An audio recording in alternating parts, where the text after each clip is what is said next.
নির্মমতার শিকার অসংখ্য মানুষের কান্না আর হাজারো প্রাণের আত্মত্যাগের মধ্যে দিয়ে অবশেষে আজ থেকে পুনরায় যাত্রা শুরু হতে যাচ্ছে জনগণের ভোটে জনগণের কাছে জবাবদিহিমূলক সত্যিকার অর্থে জনপ্রতিনিধিশীল জাতীয় সংসদ।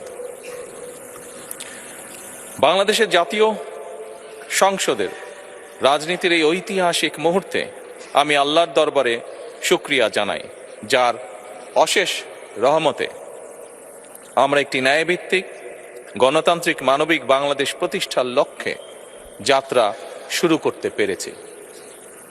1971 সালের স্বাধীনতা যুদ্ধের থেকে শুরু করে 2024 সালের দেশ এবং জনগণের স্বাধীনতা রক্ষার যুদ্ধ সহ এই পর্যন্ত দেশে গণতন্ত্র এবং মানুষের অধিকার প্রতিষ্ঠার সংগ্রামে যারা শহীদ হয়েছেন, ত্রয়োদশ জাতীয় সংসদ শুরুর এই যাত্রা লগ্নে আমি তাদেরকে কৃতজ্ঞতার সঙ্গে স্মরণ করছি।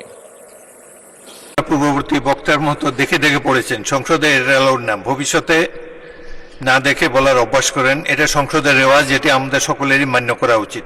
অত্যন্ত বিনীতভাবে আপনাকে জানাচ্ছি ধন্যবাদ।